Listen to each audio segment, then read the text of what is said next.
사랑하는 여러분, 우리는 지난 주간 우리 민족의 명절인 추석, 다른 말로 한가위라고도 불리는 민족의 명절을 보냈습니다.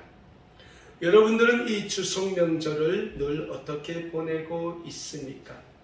흔히 우리 민족은 추석이 되면 1년 지은 햇밥에, 햇알곡에, 햇가일에 풍성하게 차린 음식상 앞에서 우리 조상님들이 우리의 삶을 행복한 삶으로 축복해 달라고 제사를 드립니다.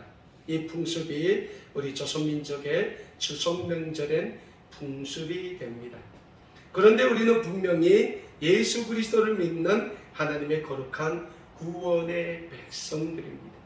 그리고 예수 그리스도를 믿는 하나님의 백성들은 하나님의 거룩한 뜻을 따라 살아야 할 의무가 있고 사명이 있다고 제가 전번 말씀 시간에 분명히 말씀을 드렸습니다. 그렇다면 사랑하는 여러분, 우리를 향하신 하나님의 거룩한 뜻은 어디에 있습니까?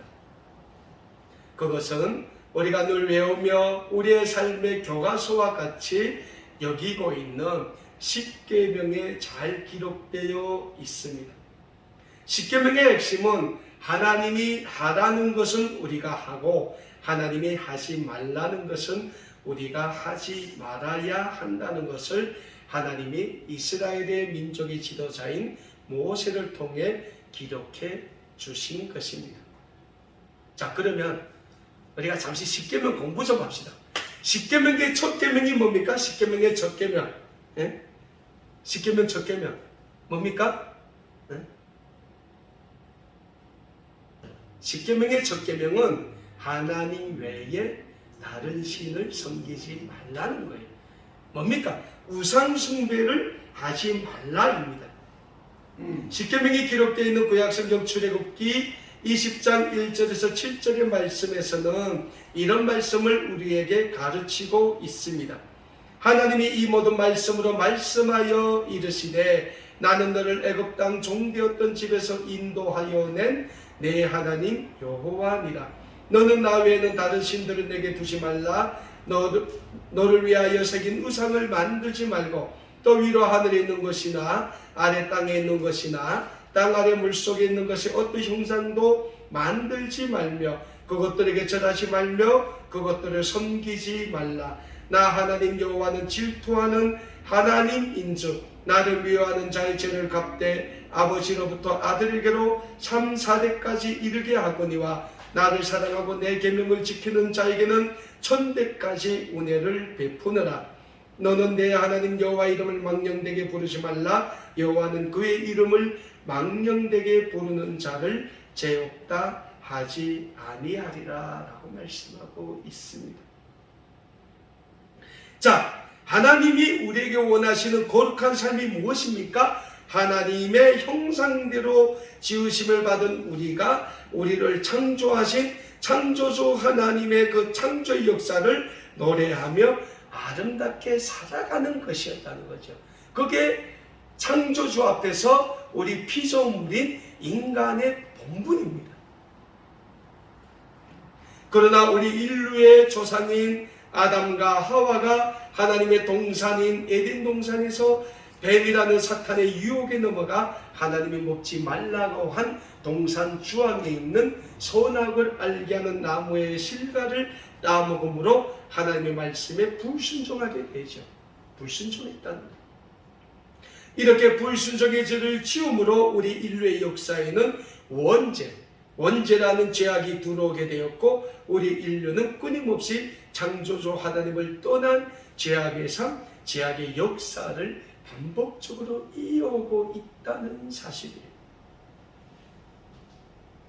많은 그리스도인들도 내놓고 얘기는 못하지만 마음속으로 이런 얘기를 하는 사람들이 많이 있습니다. 특별히 우리 고향에서 우리 고향 사람들 중에 많죠. 1년에 설날과 추석에는 고향에 두고 온 부모 형제 자매를 그리며 그들의 명복을 빌어주는 제사쯤이야 눈 감고 해도 되지 않는가, 이런 생각 많이 해요.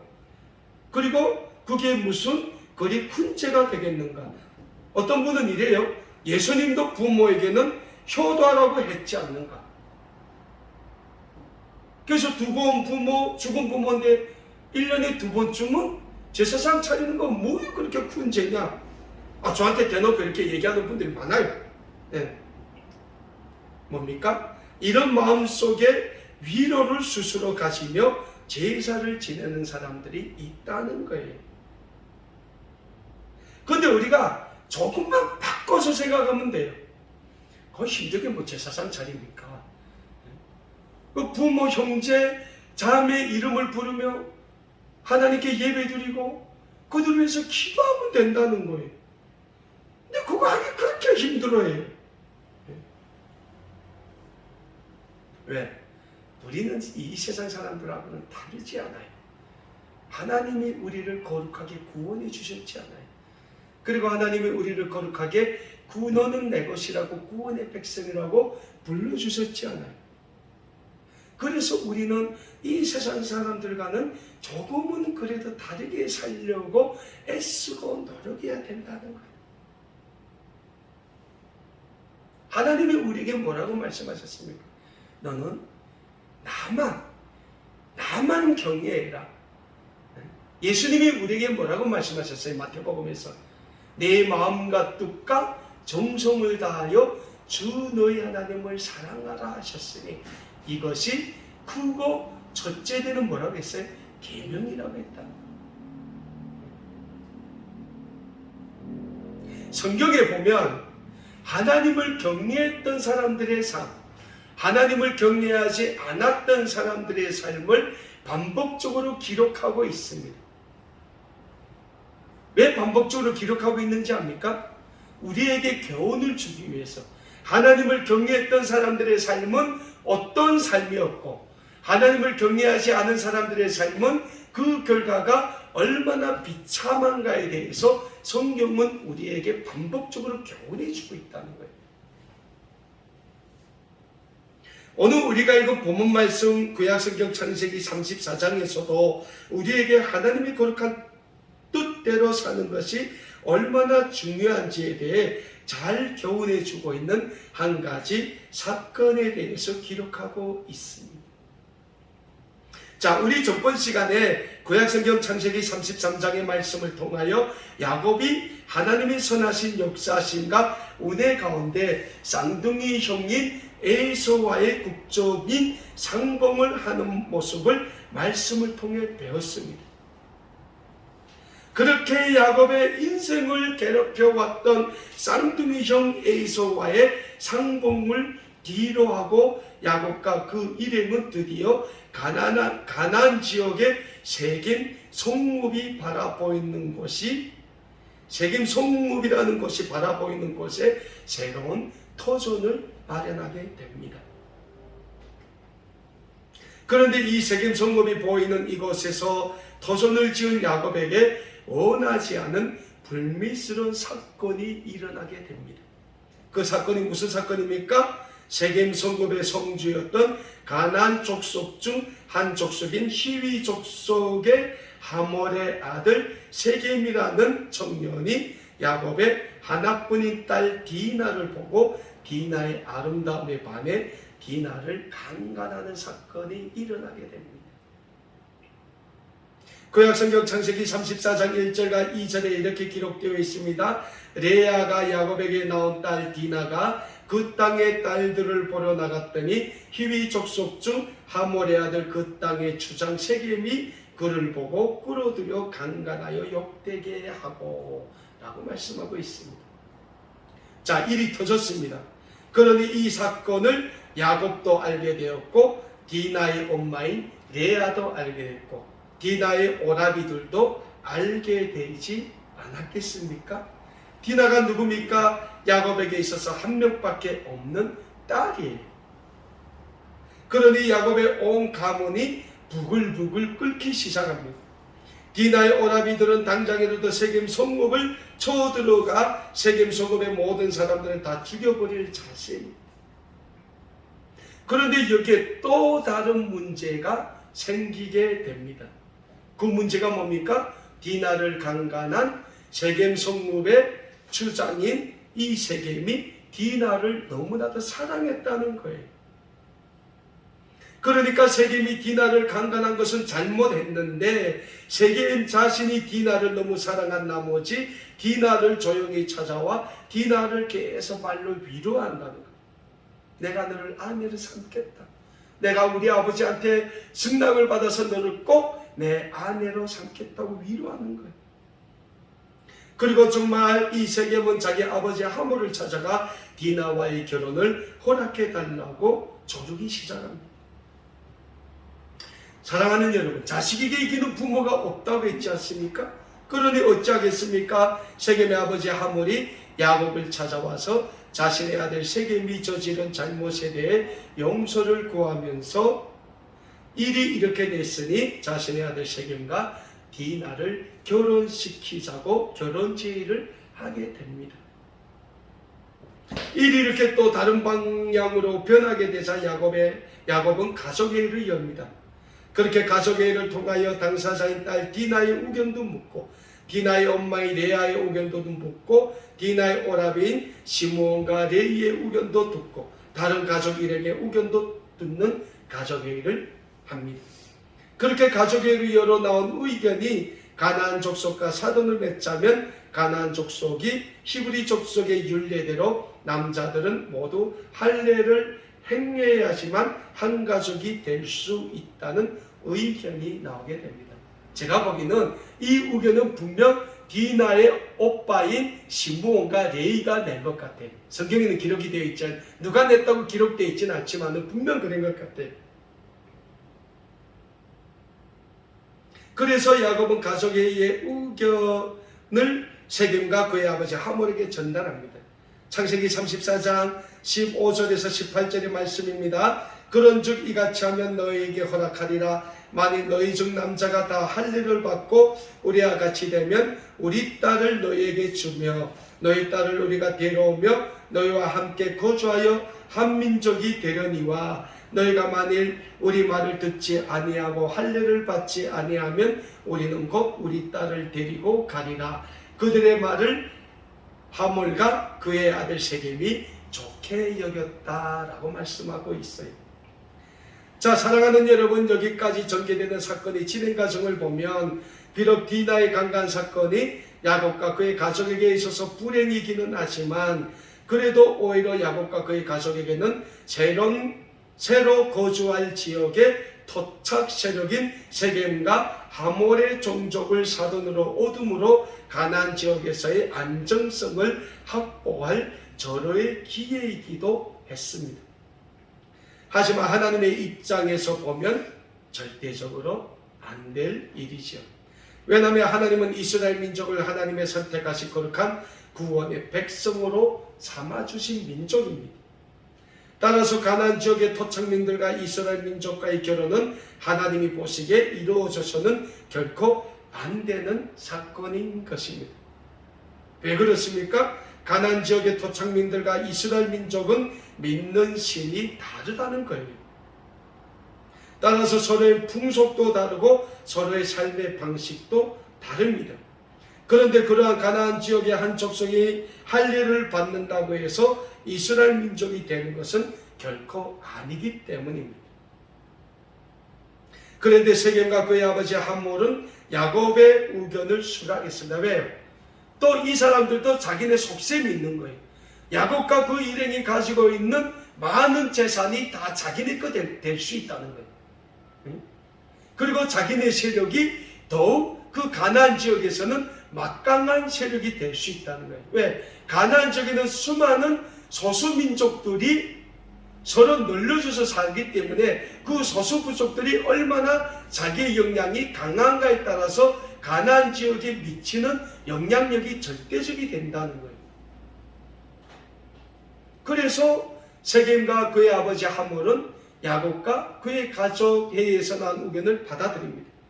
그리고 돌아가서 그 세겜 성읍에 들어가는 출입문에 서서 세겜의 모든 사람들에게 설득을 시켜요.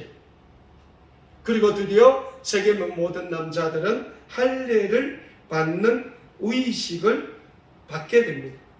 여러분, 할례가 무슨 의식입니까?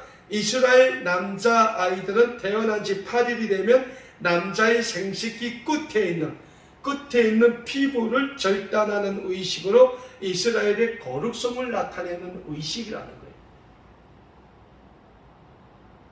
근데 갓난쟁이 남자애들은 그 생식기 끝에 있는 피부를 잘라내도 별로 아파 안 하지만은 이 어른들은 엄청 아파한다는 거예요. 근데 세겜 성읍의 남성들은 나이가 많은 남성부터 갓난 남자아이까지 전부 할례를 받았다는 거예요.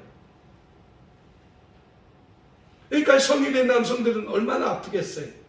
바로 디나의 오라비인 시므온과 레위가 이 약점을 노리고 세겜 성읍을 공격을 합니다.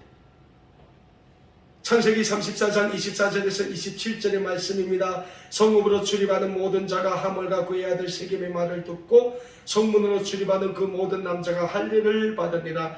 제3일에 아직 그들이 아파할 때 야곱의 두 아들 디나의 오라버니 시므온과 레이가 각각 칼을 차고 가서 몰래 그 성읍을 기습하여 그 모든 남자를 죽이고 칼로 하몰과 그의 아들 세겜을 죽이고 디나를 세겜의 집에서 데려오고 야곱의 여러 아들이 그 시체 있는 성읍으로 가서 노략하였으니 이는 그들의 누이를 더럽힌 까닭이라. 그러니까 이 야곱의 아들들은 이미 세겜과 그 세겜 성읍에 있는 모든 남자들을 복수하려고 마음으로 생각을 했어요. 그걸 야곱만 몰랐다는 거예요. 사랑하는 여러분, 결국 피가 피를 부르고 죄는 반드시 복수를 부른다고 우리 인간의 역사는 이렇게 피의 복수가 반복되는 순환의 역사로 이어서 오고 있음을 우리는 오늘 본문 말씀을 통해 잘 알 수 있게 됩니다. 이게 인간의 역사라는 거예요. 그래서 우리 그리스도인들에게 있어서 무엇보다 중요한 삶의 기준이 있다면 하나님의 거룩하심을 따라 사는 것이 무엇보다 중요하다고 할 수 있을 것입니다. 그렇다면 다시 말씀으로 돌아갑니다. 하나님의 거룩하심을 따라 산다는 것은 무엇을 의미합니까? 우리가 앞에서 십계명에 대해서도 잠깐 보았지만 십계명은 크게 두 가지를 우리에게 가르쳐주고 있습니다. 그거 첫째 되는 계명은 하나님을 사랑하라입니다. 우리의 마음과 뜻과 정성을 다하여 하나님을 사랑하라. 두 번째 계명은 하나님을 사랑하는 것 같이 우리 이웃을 사랑하라입니다. 결국 십계명이 우리에게 가르쳐주고 있는 것은 사랑입니다. 그런데 이 사랑은 우리 인간의 육적인 사랑인 에로스를 표현하는 사랑도 아니고 오직 하나님이 우리를 위하여 하나밖에 없는 독생자 예수 그리스도를 이 땅에 보내주셔서 우리의 모든 죄를 감당하고 십자가에서 죽게 하신 조건 없는 사랑, 아가페의 사랑을 뜻하고 있는 것이에요. 그 아가페의 사랑으로 하나님을 사랑하고 우리 이웃을 우리의 몸과 같이 사랑하라라는 것입니다. 신약성경 마태복음 22장 37절에서 40절의 말씀에서 예수님께서는 우리에게 이런 말씀을 주고 계십니다. 예수께서 이르시되 내 마음을 다하고 목숨을 다하고 뜻을 다하여 주 너희 하나님을 사랑하라 하셨으니 이것이 크고 첫째 되는 계명이요 둘째도 그와 같으니 내 이웃을 내 자신과 같이 사랑하라 하셨으니 이 두 계명이 온 율법과 선지자의 강령이니라 라고 말씀하셨습니다. 사랑하는 여러분, 그렇다면 우리 인류를 향한 하나님의 이 절대적인 아가페의 사랑은 어디에서 보여지고 있습니까? 그것은 죄인된 우리 인류를 위하여 아들 하나님 즉 성자 하나님 자신이 인간의 몸을 입으시고 이 세상에 오시어 우리의 모든 죄를 친히 감당하시고 십자가에 달려 죽으신 십자가의 구속의 사건입니다. 그래서 우리는 우리를 위한 하나님의 십자가 사건을 우리를 향한 하나님의 가장 큰 구원과 은혜의 사건으로 또 우리를 죄악으로 멸망받아야 될 우리를 하나님의 거룩한 구원의 백성으로 삼아주신 그 구속의 사건으로 우리에게 보여주신 하나님의 가장 온전하시고 거룩하심의 사건으로 기념하고 있는 것입니다. 그래서 예수님이 신약성경 마태복음 5장 48절에서 우리에게 이런 말씀을 주고 있습니다. 하늘에 계신 너희 아버지의 온전하신 같이 너희도 온전하라고 우리에게 말씀하고 있습니다. 하늘에 계신 너희 아버지의 온전하신 같이 너희도 온전하라고 말씀하고 있습니다. 우리가 이 세상을 살아갑니다. 이 세상을 살아가면서 우리가 하나님의 거룩하심을 따라서 하나님께서 우리에게 보여주신 그 거룩한 삶을 우리가 행한다는 게 쉽지는 않아요. 그러나 우리가 날마다 시간마다 우리를 사랑하시는 그 하나님의 사랑하심을 우리가 기억하며 산다면 우리는 하나님의 거룩하심을 따라 우리도 살아갈 수 있게 된다는 사실입니다. 우리가 잘 알고 있는 요한복음 3장 16절의 말씀이 우리에게 잘 가르쳐지고 있지 않습니까? 하나님이 세상을 이처럼 사랑하사 독생자를 주셨으니 이는 누구도 멸망하지 않고 다 구원을 받아 영생을 얻게 하심이라고 분명 우리에게 말씀하고 있습니다. 이 우리를 향한 하나님의 거룩한 구원의 뜻을 우리가 늘 우리의 삶에 새기고 우리가 살아가기에 힘쓴다면 우리는 늘 우리의 삶에서 하나님을 사랑하게 될 것이며 또 하나님을 사랑함 같이 우리의 이웃을 우리의 몸과 같이 사랑할 수 있게 되는 것입니다. 그래서 로마서 12장 1절과 2절에서 사도 바울이 우리에게 뭐라고 말씀하십니까? 그러므로 형제들아 내가 하나님이 모든 자비하심으로 너희를 권하노니 너희 몸을 하나님이 기뻐하시는 거룩한 산제물로 드리라. 이는 너희가 드릴 영적 예배니라. 너희는 이 세대를 본받지 말고 오직 마음을 새롭게 함으로 변화를 받아 하나님의 선하시고 기뻐하시고 온전하신 뜻이 무엇인지 분별하도록 하라 라고 사도 바울이 우리에게 말씀하고 있는 것입니다.